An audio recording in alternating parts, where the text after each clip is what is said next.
Hey everybody, it's Undefined Reviews. We're your host, Chad Martin, JC Martin, and today we're talking about the greatest Batman ever. Who played the greatest version of Batman ever? Who is your pick? We're going to talk about our picks, who we think, and I can tell you right now, the opinions vary. Yeah, absolutely. And it's just how it is. You can tell by the graphic. There's a lot of Batmans to choose from. A lot we didn't even fit on there yet. So we're going to talk about those. So just start off, we're going to give you the top three who we kind of think is going to be the top three. We'll give you our personal favorite for number one. And we're also going to talk about why they fit into these ranks 1, 2, and 3.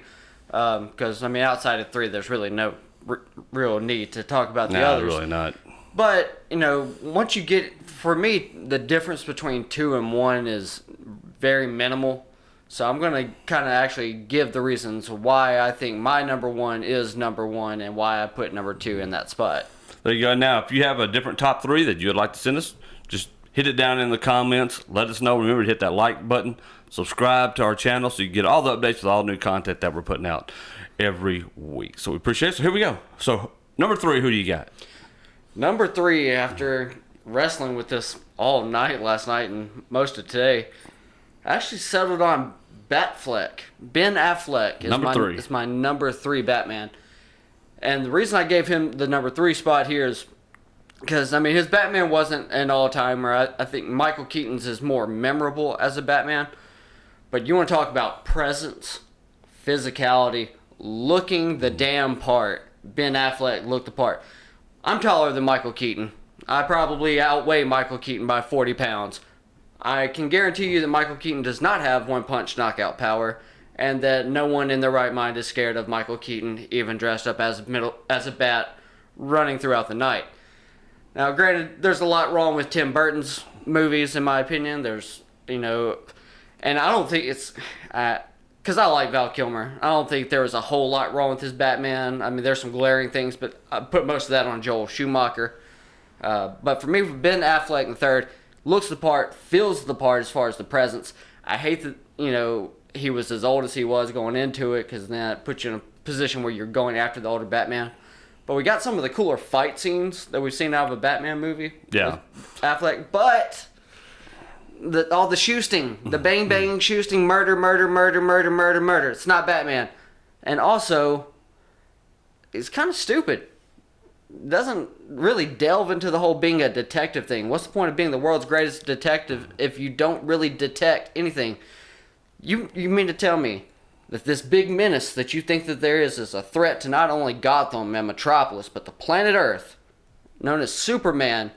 You didn't do any kind of research on this dude? And he's talking specifically BVS too, for the matter, because I thought he was more of a detective in Justice League. Yeah, he actually did the detective work and figured things out and figured out everybody's identities, who they were, where they were at in Justice League. But you're right, in BVS we didn't. It was stupid the way he, and I got a lot of problems with the whole handling of Batman versus Superman and with Justice League. Justice League less so than Batman versus Superman.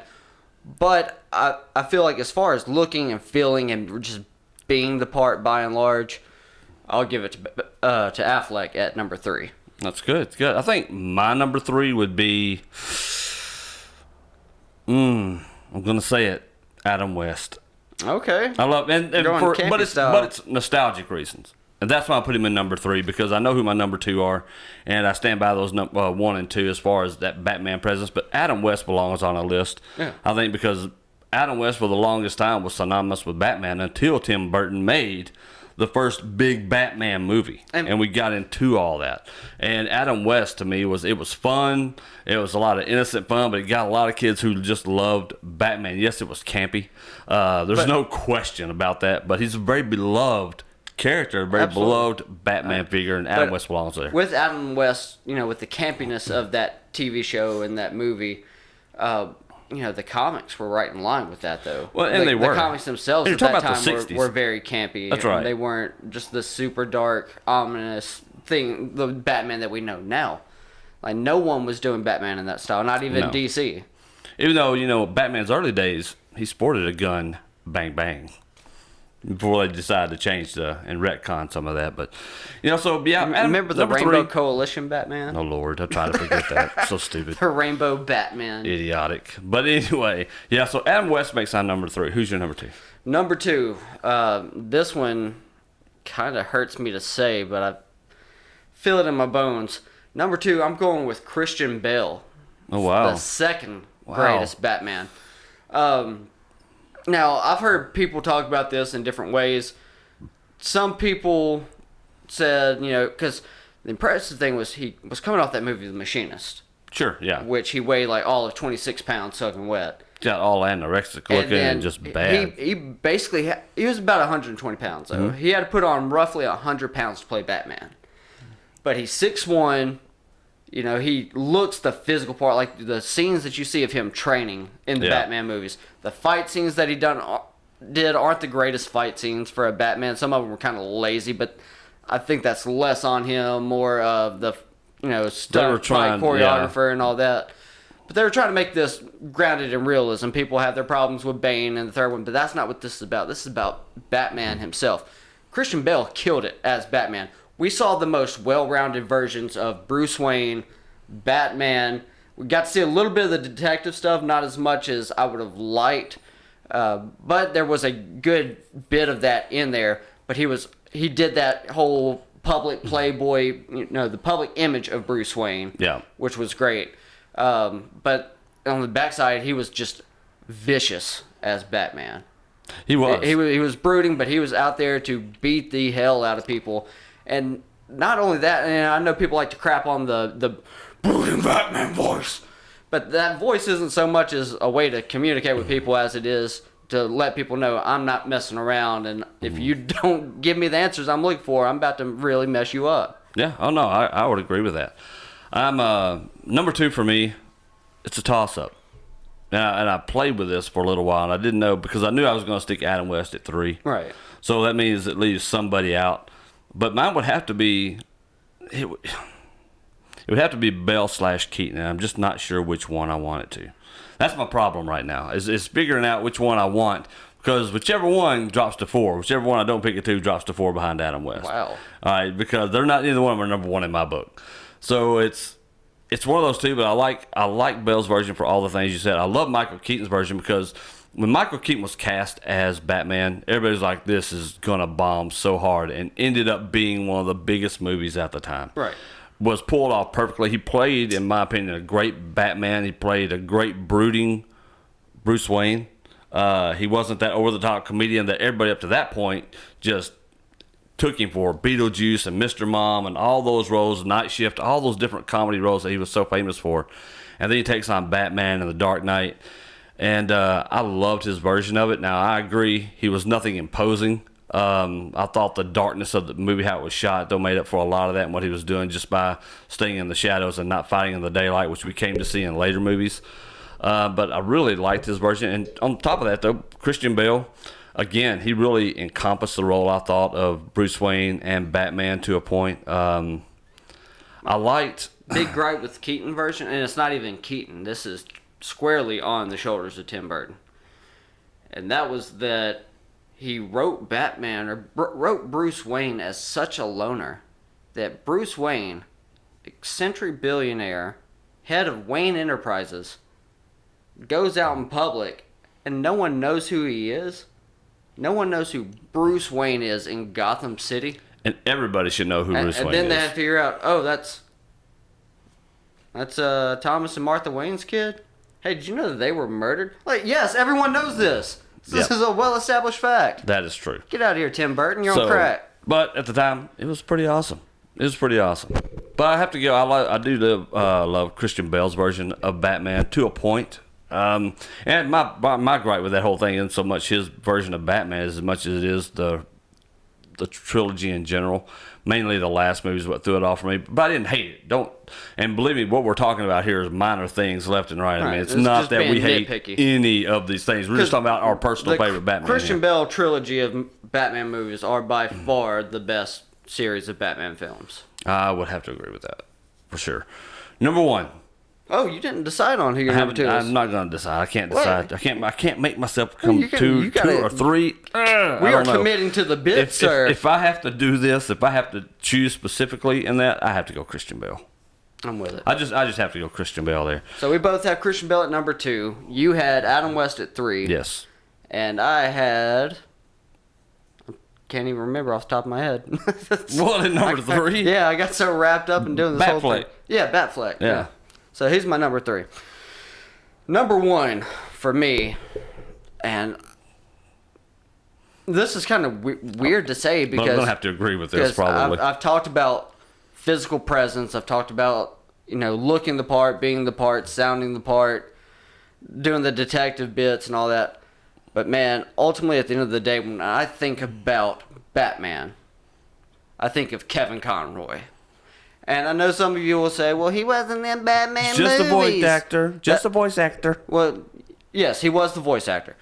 Yes, he did Batman in all these video games of the past years. But he did actually play Batman in a film.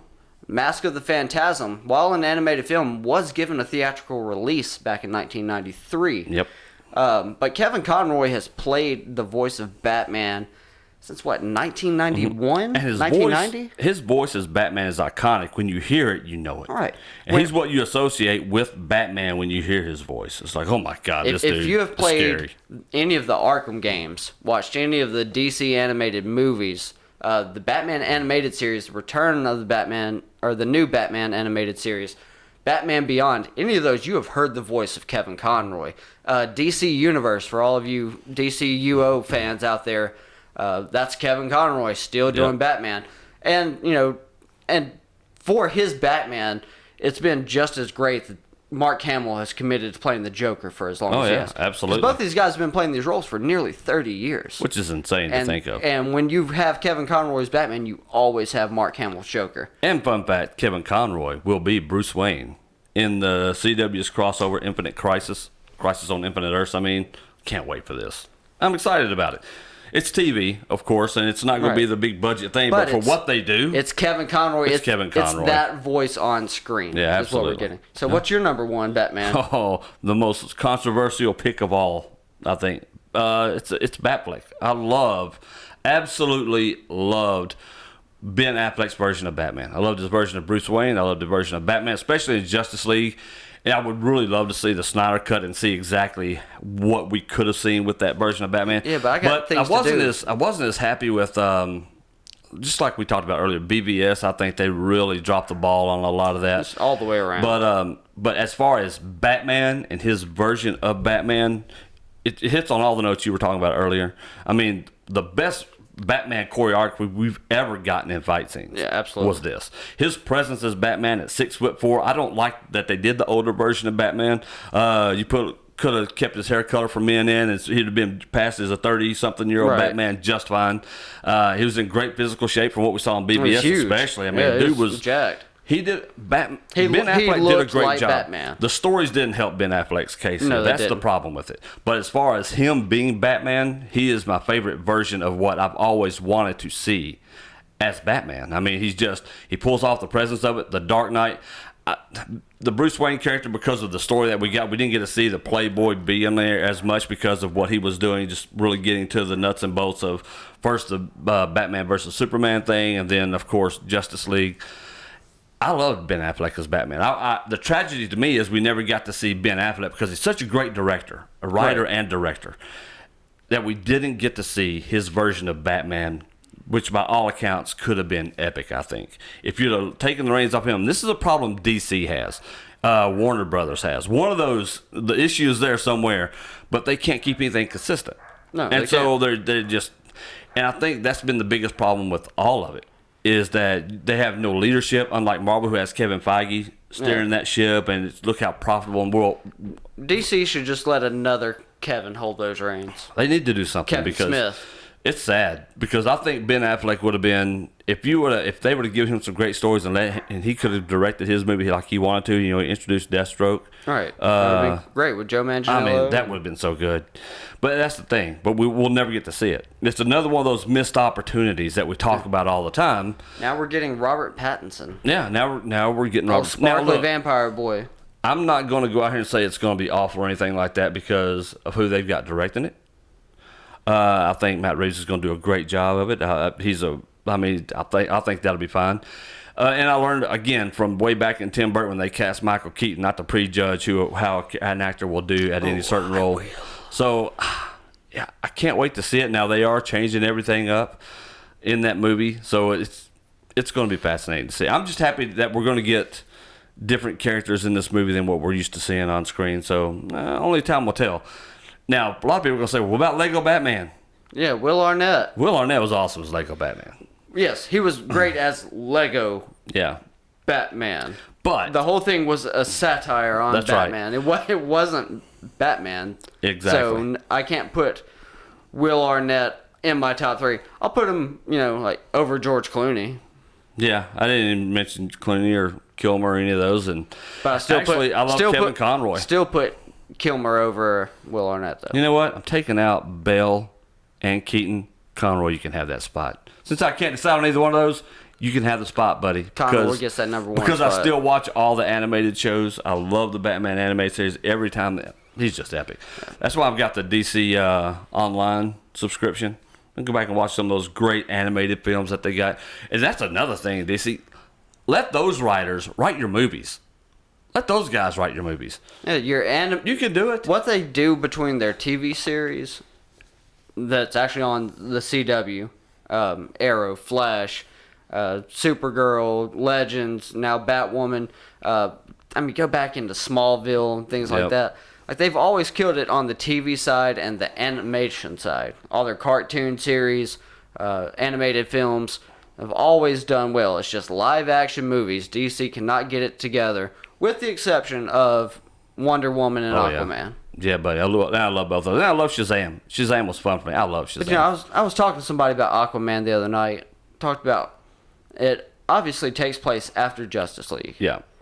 But it's the first interaction between Arthur and Mira is so weird because he kind of cast her off like he barely knows her or doesn't know her or doesn't know anything about Atlantis or any of that.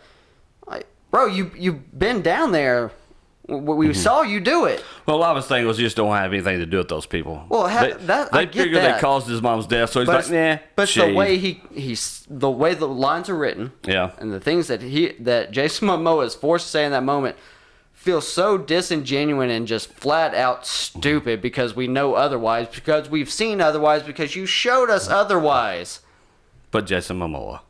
Jason Momoa is cool, yeah. Jason Momoa is cool. He's awesome for the part. Yeah, dude's just awesome anyway. This dude's just epic. Wonder Woman 1984 be coming out soon. I'm stoked for it because I just watched the movie the other night. I love the way the last one went, so I'm definitely down to see 1984. But again, we talk about these castings, though, of these people that we like and our top Batmen and all that. But you look, when Gal was cast as Wonder Woman, people are like, oh my God, it's going to be terrible. What poor casting. And yet she nailed it.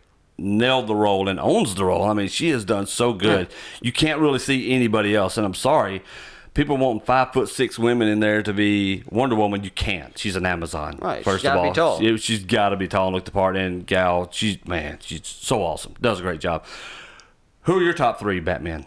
Who would you put as number 1? Do you agree? Do you disagree? What do you think? Let us know. Believe me, there's really no right or wrong answer here. It's just, what do you prefer? Purely opinion. It is. I mean, it's just it's just all about what your criteria is. That's right. What do you expect out of your Batman? Because ultimately, it comes down to personal preference. Sure.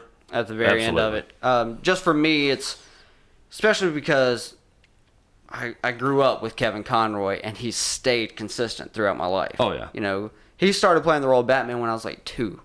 Now I'm 30, and he's still doing it. You want to hear a good version of Bruce Wayne, though? Whenever I think about Batman, the way Batman should sound, or, if I have a dream where there's just Batman's in the dream, he always has Kevin Conroy's voice. That's just the way that goes down. When they were doing Justice League, there's a scene in one of the episodes where he and Wonder Woman are out scouting around, and Zatanna's involved in this. And Wonder Woman gets changed into a pig, and he has to save her because I think it was Cersei who did it. And so to get her to change her back, he has to do one favor for her. He said he'd do anything. So they have him singing. So Kevin Conroy sings I'm So Blue on there. It's great. I mean, it's awesome. Like, you'll never hear Batman sing, but you want to talk about the perfect Batman, Bruce Wayne, and being able to have that sardonic humor that he has and play him in very serious at the same time, and all those serious tones that Batman has. Able to switch back and forth between the Bruce Wayne and the Batman. Exactly. Still not going number one, but Kevin Conroy, we love you. Could not have Batman without you, and the Arkham games are just epic because of it. Some of those animatics on Arkham, on those Arkham Knight games, oh my God, they could be movies of themselves. I love when people crop out those cutscenes and just run those. It's very well done. All right, guys, let us know. Be sure to hit that like button, subscribe. Hit your notification bell, turn that on. That way, anytime we put up a new video, you guys can get to it first.